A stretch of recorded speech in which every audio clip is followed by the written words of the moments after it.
Max Verstappen took a stunning pole position after championship leader Lando Norris crashed out in a dramatic qualifying session for the Saudi Grand Prix. Verstappen pipped Oscar Piastri by 0.010 with an incredible lap, similar to his efforts 2 weeks ago when he converted Air's surprise pole into victory in Suzuka. Norris will start in 10th after he spun and hit the wall in the first sector during the first runs in Q3, calling himself an idiot on the radio as he could lose the leads in the standings to Piastri or Verstappen in Sunday's race that gets underway at 6 p.m. in the UK. Norris is just 3 points ahead of Piastri in the standings and 8 points in front of Verstappen, who showed once again that he can never be cancelled out, even a theoretically slower car than McLaren. George Russell was briefly on pole, but settled for third ahead of Ferrari's Charles Leclerc and Mercedes teammate Kimi Antonelli. Carlos Sainz impressed for Williams in 6th, while Lewis Hamilton survived 2 elimination scares, qualifying 7th. Red Bull's Yuki Tsunoda in 8th and Alpine's Pierre Gasly in 9th will be the first cars Norris will need to overtake in what could be a pivotal Grand Prix in the early stages of the title race. But all the main contenders reached Q3 and McLaren were favourites for pole after they dominated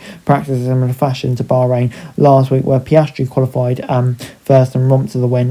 Just like 7 days ago, Norris made a mistake in the crunch stage of qualifying, but this time it had big consequences on the tricky Jeddah Horny circuit, which separates good and great drivers. Norris took too much curb at the exit of turn 4, losing control of his car and spun it into the wall on his first final lap in Q3. The British driver is incredibly frustrated and didn't do his confidence any good in missing. He's not fully comfortable with the car coming into Saudi. Piastri was the only time to get lap time on the board before the red flag came out for Norris' stricken car. Interestingly, Verstappen was the only front runner to go for 2 runs, which when the session resumed. The reigning world champion pit Piastri by 0.001 initially, but Russell and the McLaren driver went even quicker, forcing Verstappen to find more time. Red Bull elected to just change Verstappen's tyres, leaving no time to refuel the car or change the setup, so he went back out there and bettered Piastri's benchmark time again by 0.01. I definitely didn't expect to be on pole here after FP3 and how it's looking for the whole weekend, said Verstappen. The car came alive at night. We made some final changes.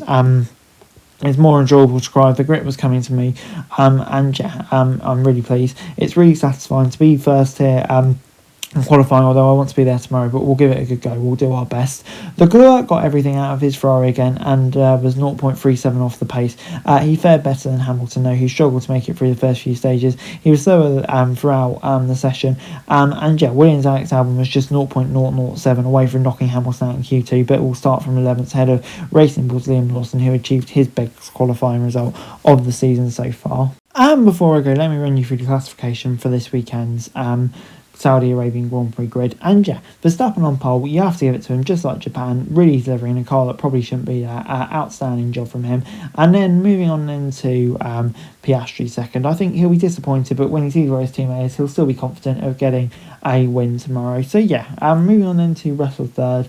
I think great job from him as well, really delivering like he's done so far this season. Similar story for Leclerc. Antonelli fifth, just keeps improving. Still have to remember this guy's a rookie. Great stuff. Sainz sixth, really getting comfortable with that Williams now. Hamilton, I think seventh could have been worse considering the performance he showed, but yeah, just still not getting to grips with that Ferrari car. Similar story for maybe for Tsunoda in eighth, considering where his teammate is. Gasly in ninth, great job from him. He'll be looking to convert that into points. Norris in 10th, yeah, just another mistake for Norris. It's a shame because it looked like he really had the pace this weekend, so I think he'll be really disappointed with that. Albon in 11th, I think disappointing considering where Sainz is, but he can definitely work with that tomorrow. Lawson 12th, good for him to be ahead of Hadjar, but I think Racing Bull's just not really having the performance this weekend. Alonso 13th, disappointing. Aston Martin again, not really having the performance. A similar story for Beerman, but I think he did well to get that high, getting to Q2 to be fair. And then Dillon away off his teammate Gasly, which would be frustrating. The kick Salvers at the back, and Ocon, yeah, maybe again in qualifying, just not quite on the pace of Ollie Beerman. But anyway guys, that's it for this video. Thanks very much for watching. Remember to like, share and subscribe. Follow us on our socials, link in the description below for daily F1 news, meme and content. Subscribe to our other channels on screen right now, that'd be greatly appreciated. Thanks very much for watching. Peace out.